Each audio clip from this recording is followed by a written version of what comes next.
Good morning from Orbital ATK's test complex at Promontory, Utah. Today, a team of NASA and Orbital ATK engineers are getting ready for the first qualification test of the 5-segment booster that will power NASA's Space Launch System and Orion spacecraft on future missions to deep space destinations.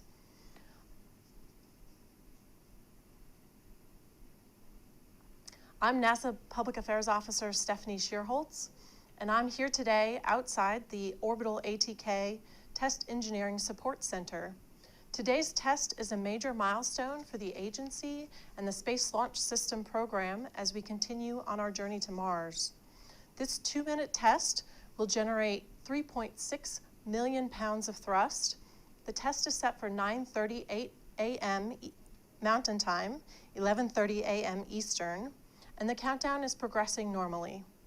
We'll have full coverage of today's test for the next hour as we progress through the countdown, the test, and reaction afterward from managers.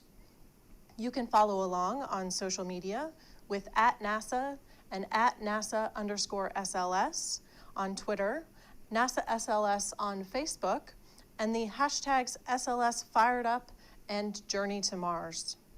SLS will be the most powerful rocket ever built and will send astronauts in the Orion spacecraft far into the solar system. It will also have the ability to send other payloads, like scientific robotic spacecraft, to places we've never explored before. While engineers have been preparing for this booster test and making progress in all areas of SLS development, NASA's other exploration systems programs also have been making progress of their own. In December, NASA's Orion spacecraft successfully flew in space for the first time and returned home after traveling to an altitude of about 3,604 miles, farther than a spacecraft designed for humans has been in more than 40 years. At Kennedy Space Center in Florida, where SLS and Orion will begin their deep space journeys, the Ground Systems Development and Operations team is transforming it into a multi-user spaceport. They just completed testing of new traction roller bearings on Crawler Transporter 2, which is being upgraded to support up to 18 million pounds to transport the Orion and SLS to the launch pad. Several years' worth of work and preparation have led up to today's booster test. To learn more about the booster, we'll go to Bill Hubscher, one of our media specialist support staff from NASA's Marshall Space Flight Center in Huntsville, Alabama, where the SLS program is managed.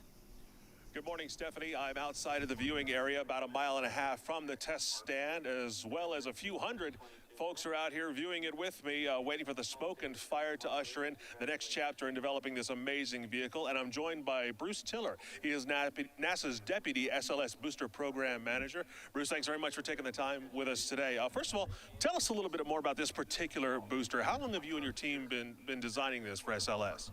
Many years, Bill. We actually have fired 3 development motors already. So we've got a lot of experience with this design.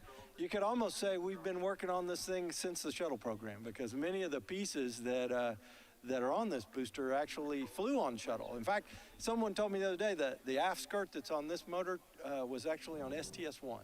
Wow. So we're taking advantage of what we had during the shuttle days, and we've added to it and improved it to get some more performance that the new vehicle needs.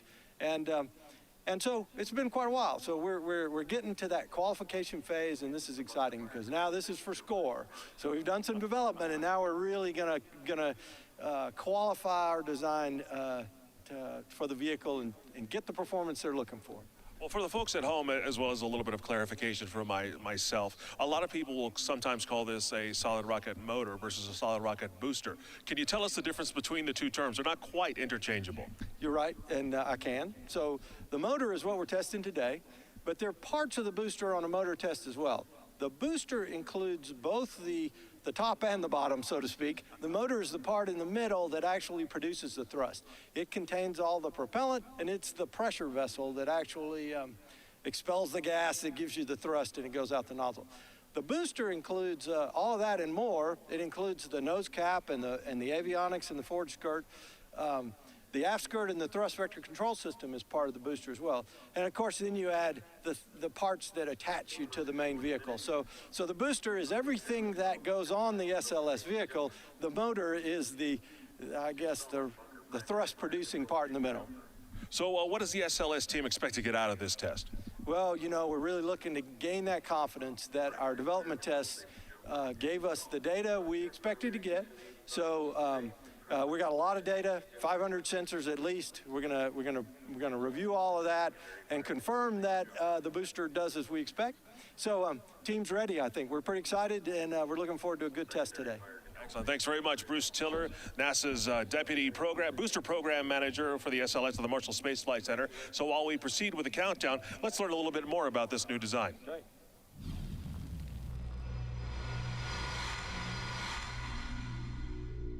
This project has been a real fun effort in trying to take a heritage booster that had many, many years of reliability and great performance and evolve it into something bigger and better. When we first undertook this design and qualification for the new booster, part of the mission was to make the booster more affordable and more modern. And of course, it had to be completely redesigned for a new mission. It's a larger booster, and the mission profile is sufficiently different to where pretty much everything on the inside of the booster is different. There's well over 1,000 individual processes. Working with our customer, we were able to identify several hundred areas of improvement. We've got totally new avionics on this vehicle versus what we had on shuttle. It's state of the art. We've taken that avionics and actually tested in development units in a full flight configuration and are about to enter some qualification testing with that system. But in this particular test, we will actually control the thrust vector control system with the flight avionics. The old shuttle program utilized a rubber insulation between the case segment and the propellant that contained asbestos, and so we selected a fiber called PBI, which is used widely in the fire protection industry. Developed a new rubber formulation and ended up with a rubber that is actually higher performing than the previous material, which allowed us to remove a fair amount of insulation and replace it with fuel and get a little bit more performance out of it.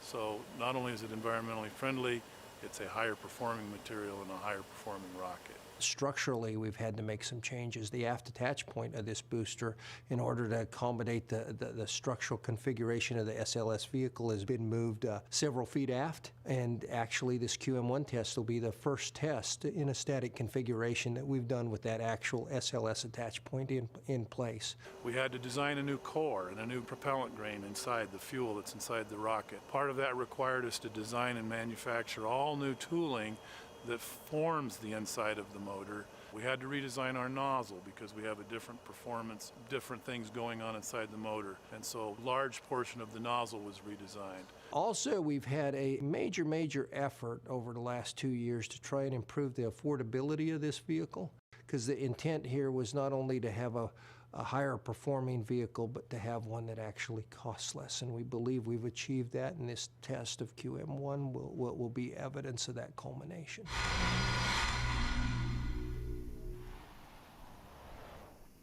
As we've just heard, this 5-segment booster is improved in design and performance, but it is built using cases that have flown in space before. In fact, the aft skirt on today's booster flew on the first space shuttle mission with Bob Crippen and John Young, and also on the 7th space shuttle mission, launching America's first female astronaut, Sally Ride. And now these pieces that have powered such significant human space flights are playing a critical role in advancing our journey deeper into space and eventually to Mars. When qualified and completed, 2 5-segment boosters and 4 RS-25 engines will power SLS to space.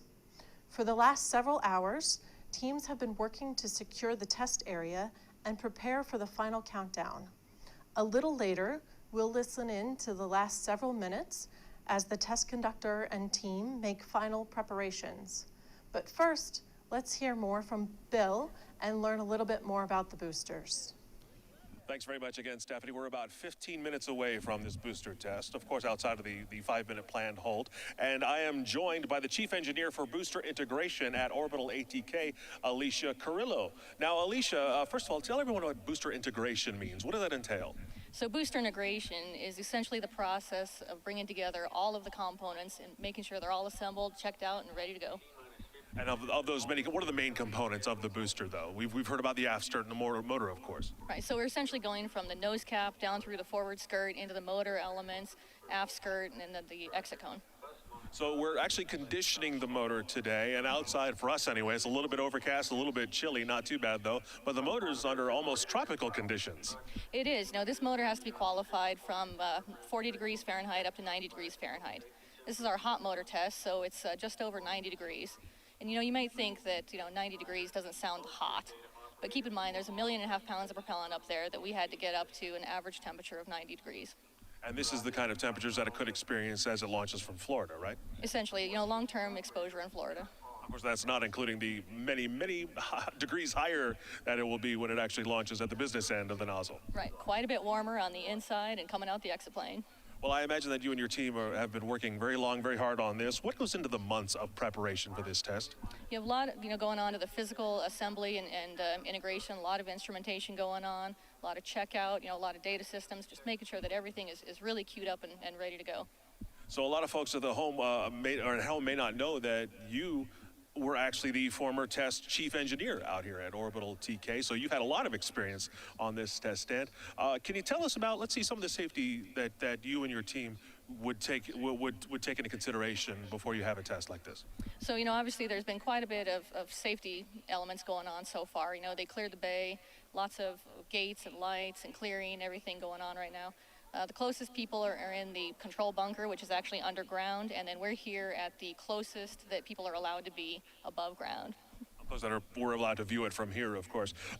Now, we mentioned that the team has been here since 3 o'clock this morning when they first rolled back the building, because the booster itself is actually tied down, right? So it can't go anywhere. Right, the booster is not going anywhere. It's, it's into the thrust block, which is going to react the 3.6 million pounds of thrust. It's tied down in several locations through the test stand. It's got a restraint system, and the crew's just been busy making sure that everything is all tidied up. Yeah, and I know they've been there. What are some of the other things that they've been doing to prepare the site for this test? So, obviously, smoke and fire coming out the back end. We've got some concrete blocks on and lots of sand on the back end. We want to protect that concrete as much as possible so we don't basically sandblast the whole aft end of the bay. And also hit the side of that mountain right there. Now, we want to mention that we've also got quite a few of our NASA social media enthusiasts here with us today, have been using the hashtag SLS fired up and hashtag journey to Mars. So you've taken some time to speak with them. In fact, you spoke with them this morning. What were some of the questions they were asking you? They were really interested in, the procedures and the buy-off and what this qualification motor means to the overall verification. They're also pretty interested in, a female presence in engineering and in the aerospace industry. Fantastic. Alicia Carrillo, the booster integration with Orbital ATK. Thanks so much for taking the time to talk with us today. So when it comes to, of course, igniting this booster, it's a bit more complicated than just lighting a match and running for the cover. We'll learn a little bit more about what it takes to light this proverbial candle with Gordy Russell, the Orbital ATK manager at the Marshall Space Flight Center.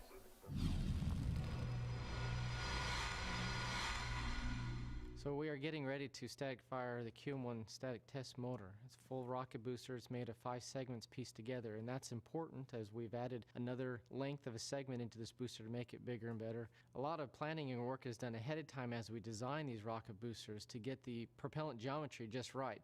We know at any given time during the burn of that motor what the thrust is and what the profile of the pressure is inside that motor.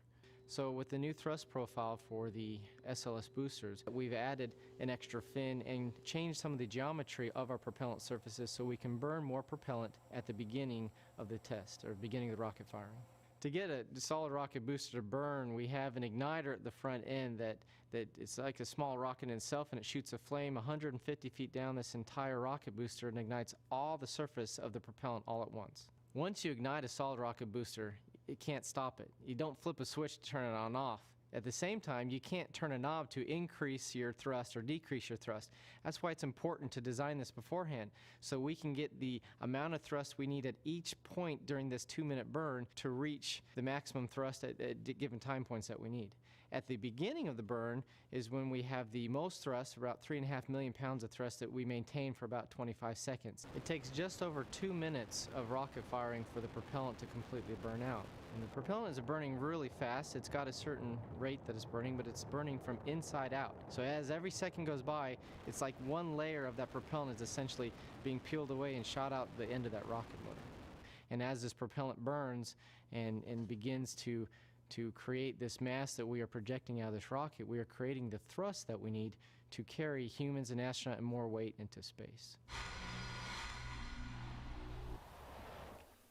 We are at about T minus 10 minutes and 40 seconds away from the actual test. As you see, the folks are gathering here in the viewing area, and the anticipation is palpable, one might say, as you take a closer look there at the motor up there in the test area, the booster, the entire full booster, I should say, tied down in the test complex area. I'm joined now by someone who has ridden a vehicle with two boosters similar to the design of today's test motor. Charlie Precourt, veteran astronaut, one-time chief of the astronaut corps, and now vice president and general manager of the propulsion systems with Orbital ATK. Sir, thanks very much for coming to join us today. First of all, you've got to be proud of your team making it to this milestone. Immensely proud. This is a culmination of a lot of work, a lot of people working very closely with our NASA customer and the leadership of the NASA team. It's been a great effort, and we're really excited about what this booster can do. So what will us here at the viewing area and, of course, the folks at home see today? Well, we're going to ignite the booster and run it through a full series of tests that will verify the design that we put together here. In particular, folks will be able to see the nozzle fluctuating as we vector the thrust for the steerage that would be needed on a normal mission ascent to orbit. So, well, let's talk a little bit about that. The steering mechanisms. It's just basically a couple of very small motors attached to the side, right? Well, inside the aft skirt, we call it, near the nozzle, underneath the structure, there are two hydraulic actuators that move the nozzle left, right, and up, down as we look at it on the stand up there today. And they can swing about 5 degrees in either direction, and that allows us to move that 3.5 million pounds of thrust just enough to steer the whole vehicle. 3.5 million pounds of thrust. That's a lot, and that's only for one booster. That's right. That's right. One booster and multiply that by 2. So you've had a little bit of experience on riding these. What can you tell us about that compared to this one? Well, there's an immense amount of energy that we're controlling here, and I always describe it as if you take a chair at the dinner table and lay it over on the floor on its back, and you laying on the floor looking up, and imagine a giant hand reaching in under that chair and lurching you towards the ceiling. And then the push continues for 8.5 minutes, that same thrust in the back all the way to orbit. The key for a booster is to provide that thrust to be able to fly the vertical portion of the trajectory, lift all that weight to get us out of the atmosphere and turn the corner on our way to orbit. I think some of the things that folks are going to experience here anyway is you, of course, felt that all the way up, and we're going to feel it for a good 2 minutes here, whereas at launch, for the folks watching on the ground, it's really only for a few seconds. That's right. At the launch site, you'll feel the vibration waving towards you, but once that wave is passed, the vehicle is out of sight, and you don't feel that anymore. You're going to feel it continuously here this morning. We'll feel it, and we'll definitely hear it, because I understand that with overcast skies, it directs all the acoustics, keeps it pretty close to the ground. That's likely. Charlie Precourt, thanks very much for taking the time to see it. Let's hear a little bit more about QM1 and the SLS from one of Charlie's compatriots and fellow astronauts and a colleague here at Orbital ATK, Kent Rominger, and from the SLS program, Todd Bay.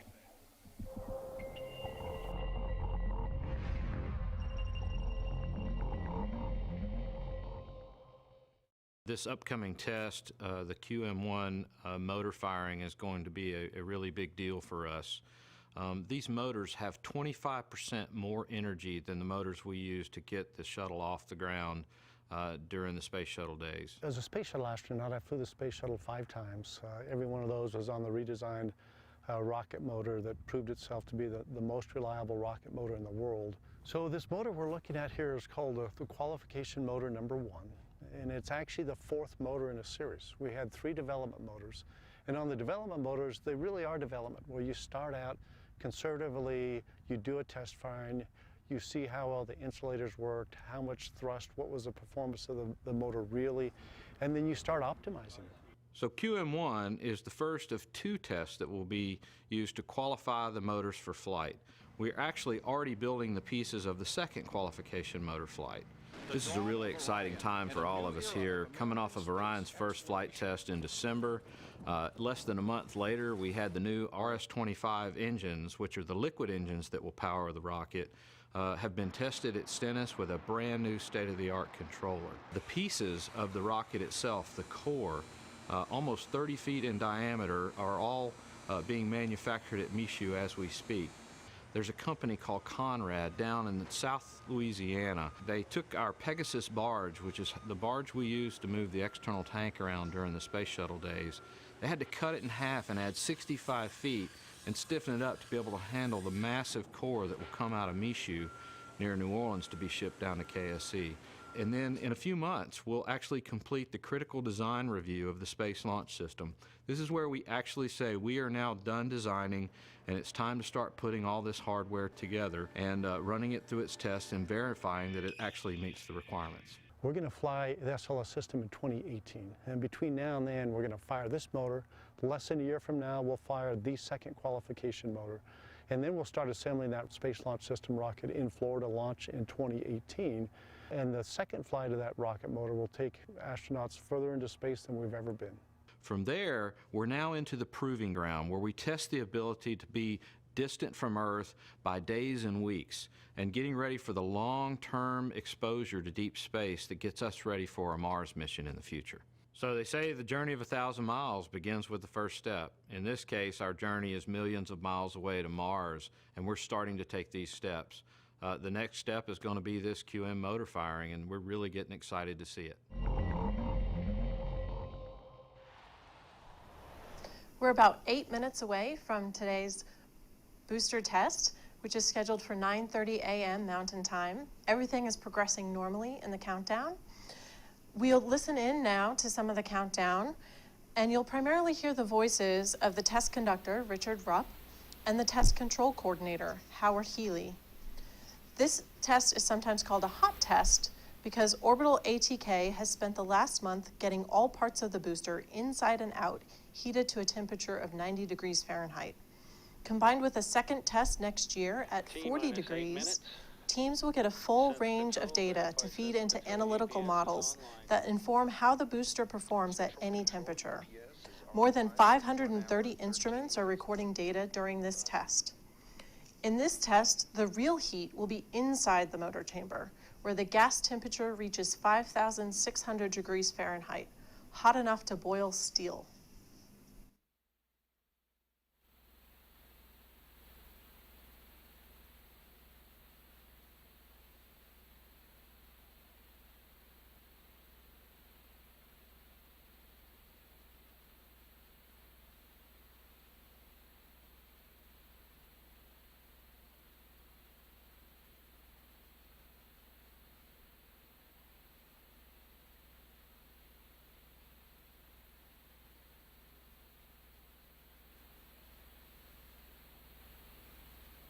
T-minus 7 minutes.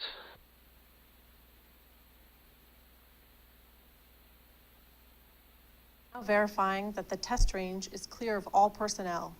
Soon he will authorize the arming crew to surrender the fire control key to the test conductor. The arming crew is also verifying that the emergency diesel generator is online. The diesel generator acts as a backup power source in the unlikely event that the test area suffers a power failure during the static test.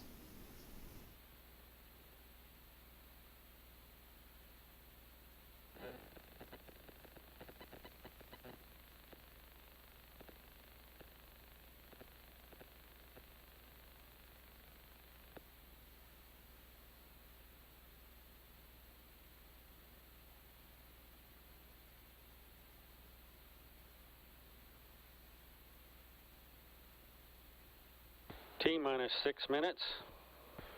Central Support Systems Operator, this is the test conductor. Turn on the water boost pump. The boost pumps for the water deluge system have just been turned on. These pumps provide the necessary water pressure to feed about 1 million gallons of water through a series of nozzles underneath the motor chamber. It's essentially a bank of sprinkler heads that spray water up onto the chamber after the test to cool the case. The water deluge lasts a minimum of 20 minutes for the forward segments and at least 3 hours for the aft segment. Roger. High-speed operator, monitor rock and tilt gas generator temperatures on the Genesis system and verify they are in tolerance. Roger.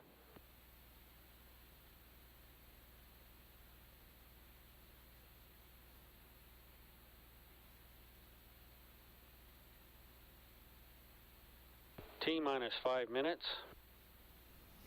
The test conductor is surrendering the fire control key to the test control coordinator.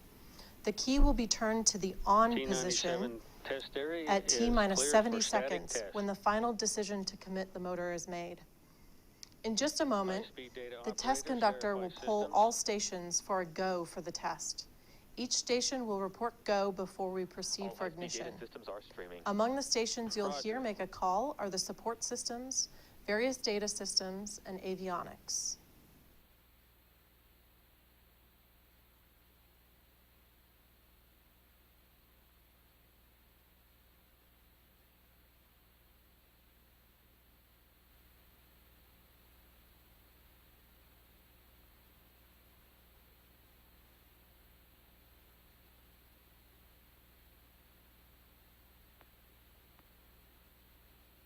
T-minus 4 minutes.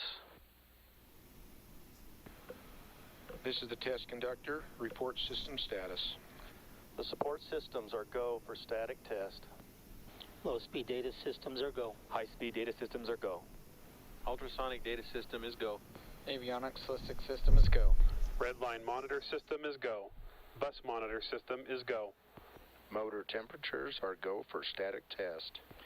Copy that. We are go for QM1 static test. And with that, all stations are go for today's static test of the SLS booster at 9:30 a.m. Mountain Time.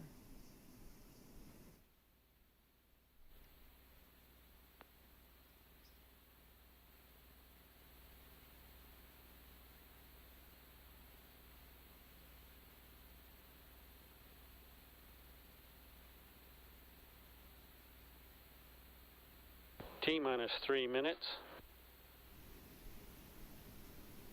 At the viewing area, all eyes are on the countdown, now less than 3 minutes away from the firing.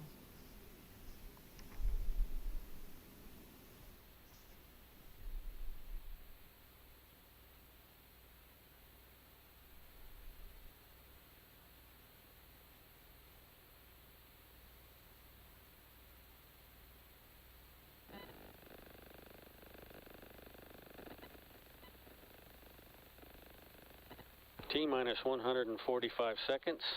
High-speed operators begin recording.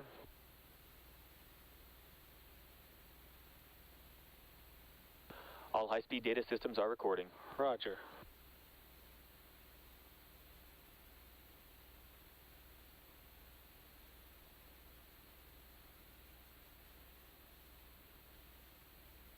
T-minus 2 minutes. Low-speed data operators begin recording.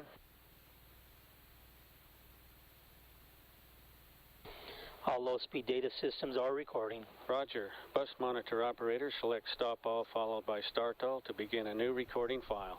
Bus monitor is recording a new file. Roger. Ultrasonic system is recording. Roger.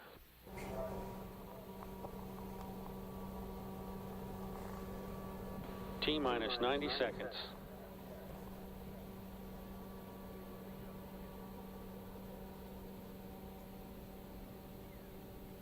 T-minus 80 seconds. Test control coordinator, stand by to commit the motor. Standing by. T-minus 70 seconds. Commit the motor. Motor is committed.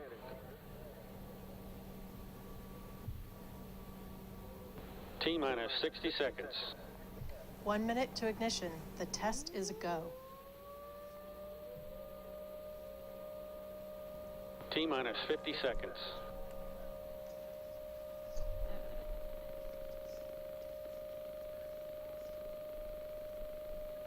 T-minus 40 seconds. Pad flush is on.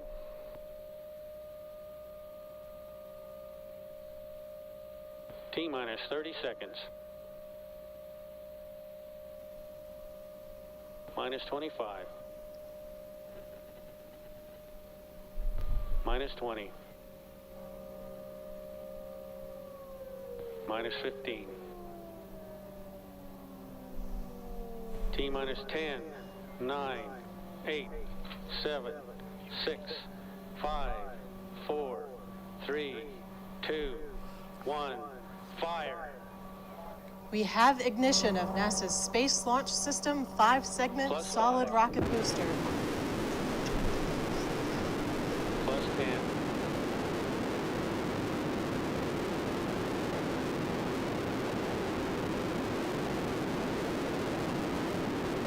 Plus 20.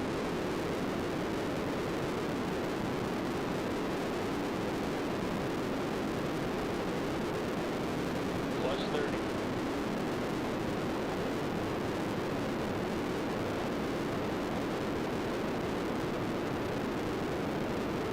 Plus 40.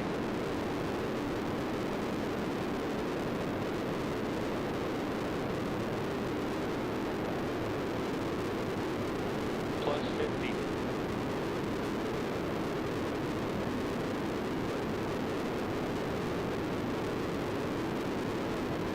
T plus 60 seconds.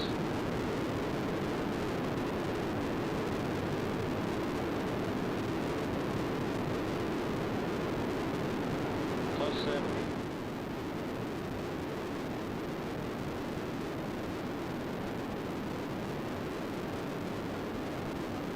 Plus 80.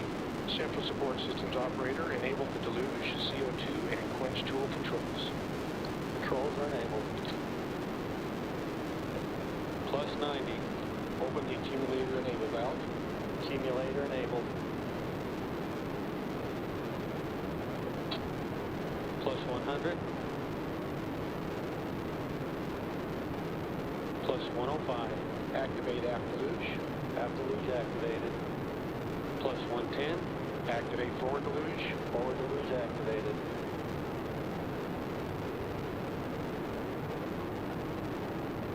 T plus 120.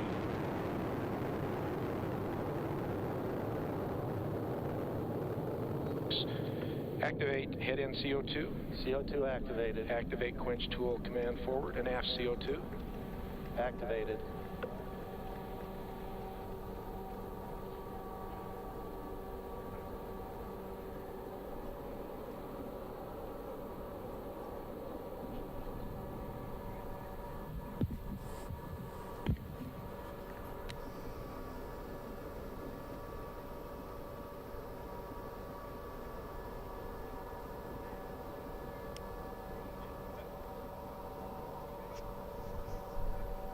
T plus 165 seconds. High-speed data operator stop recording. The full 2-minute test has concluded. High-speed recording Now is the complete. carbon dioxide Roger. quench High-speed arm operator pumps 31 tons of CO2 into the booster. The carbon dioxide quenches any burning of the insulation without damaging it to preserve the state it was in during the test. This allows the team to get the best data about how it will perform in flight. There's quite a bit of action remaining for the teams here as they ensure the test area is safe and the data are recorded. Following motor burnout, the chamber will be sprayed with 2,300 gallons of water per minute on the underside of the case to help cool it down. This will cool the chamber from 1,000 degrees Fahrenheit to 300 degrees Fahrenheit. Avionics engineer, verify that the Solistic has finished saving the log files. In work. Roger.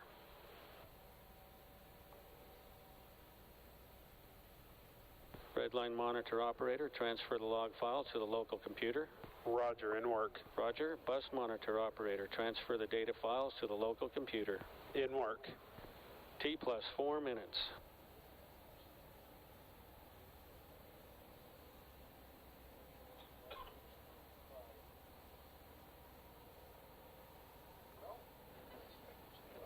Redline monitor files have been transferred to the computer. Roger.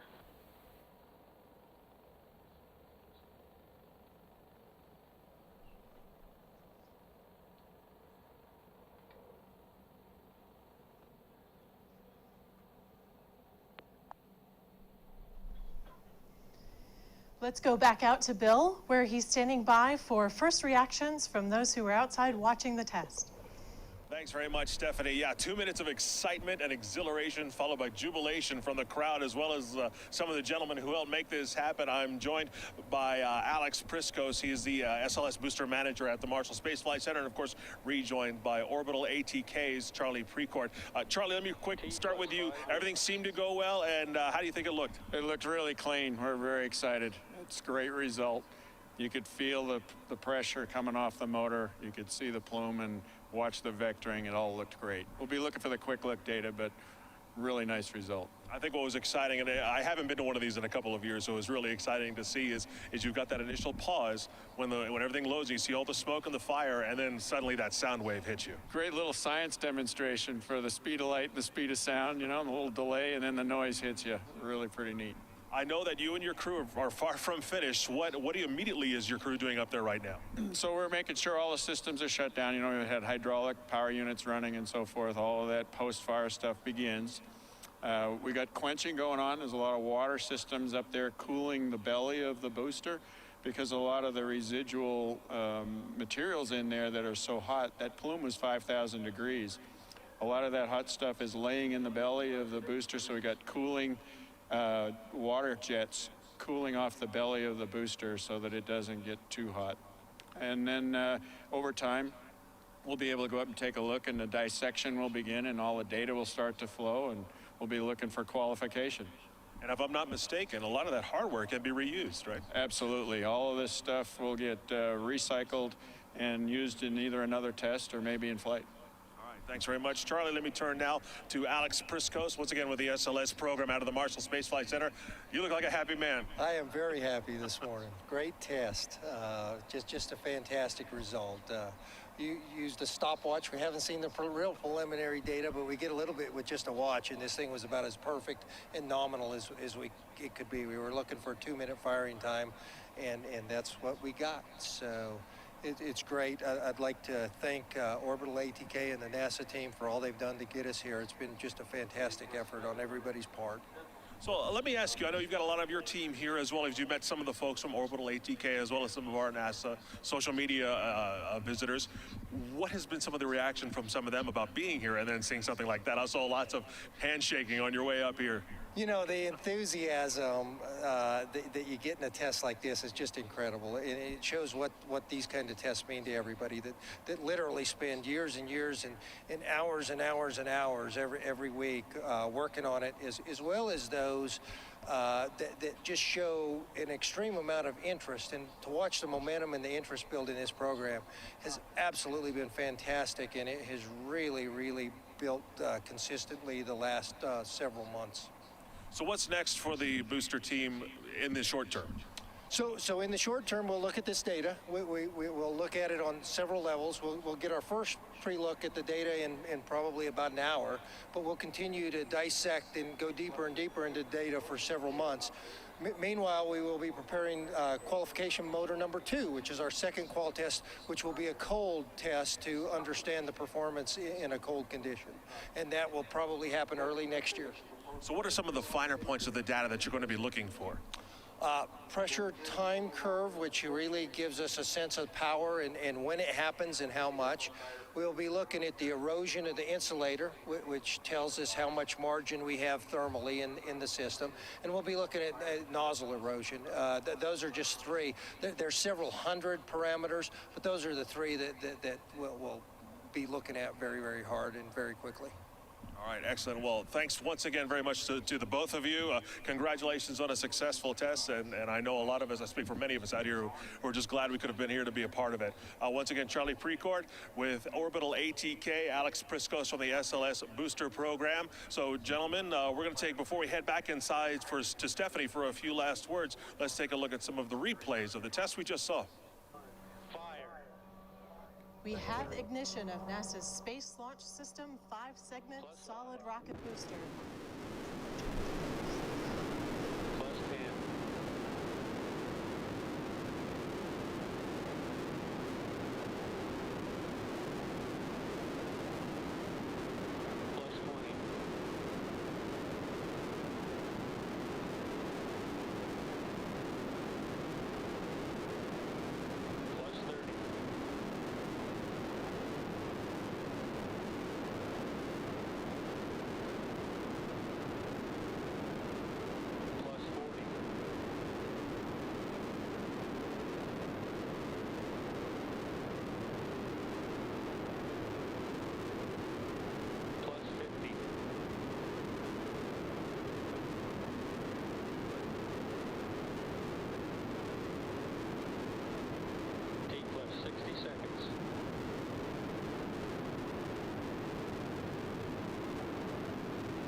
Central Support Systems Operator, enable the deluge, CO2, and quench tool controls.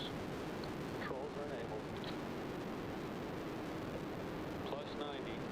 Open the accumulator enable valve. Accumulator enabled. Plus 100.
Fire.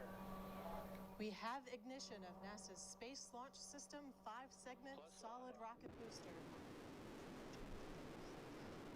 Plus 10. Plus 20.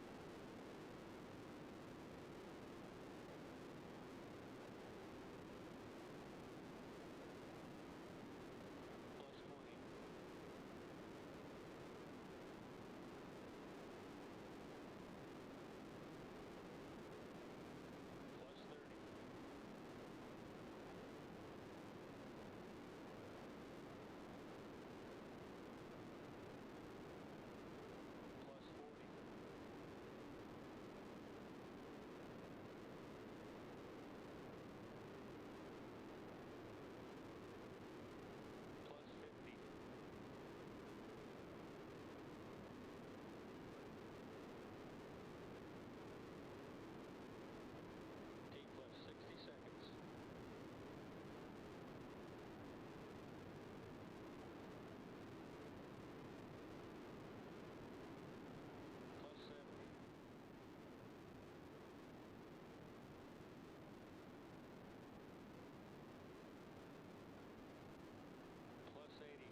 We have ignition of NASA's Space Launch System 5-segment solid rocket booster. Plus 10.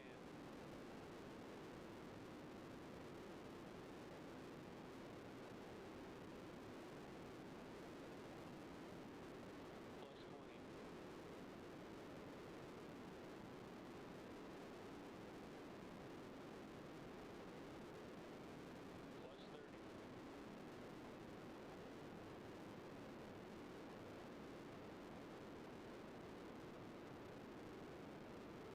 Plus 40.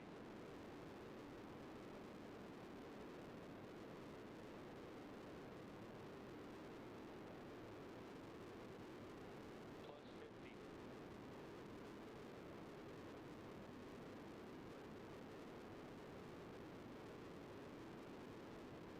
T plus 60 seconds.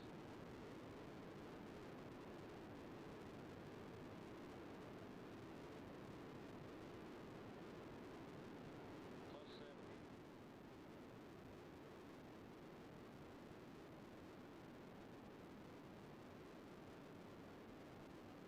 Plus 80. Central Support Systems Operator, enable the deluge, CO2, and quench tool controls. Controls are enabled. Plus 90. Open the accumulator enable valve. Accumulator enabled. Plus 100.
Today's successful test of the Space Launch System 5-segment booster is a major milestone on our journey back into deep space and onto Mars. But today's a busy day for other parts of NASA as well.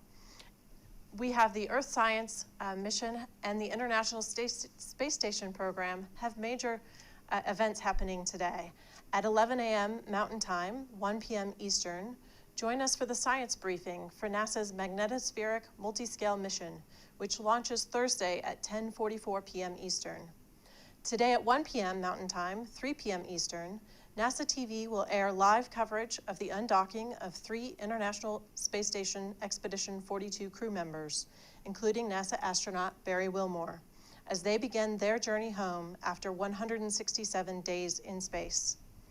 Thank you for joining us for today's live coverage of the SLS booster test from Orbital ATK's test complex at Promontory, Utah. I've been your host, Stephanie Shearholtz. We'll conclude today's broadcast with a note that you can follow us and keep up to date on all the NASA SLS news at www.nasa.gov/SLS and follow us on Facebook/NASA SLS and at Twitter @NASA_SLS and on Instagram @ExploreNASA. For all the latest news on NASA as we reach for new heights to reveal the unknown for the benefit of all humanity, visit www.nasa.gov.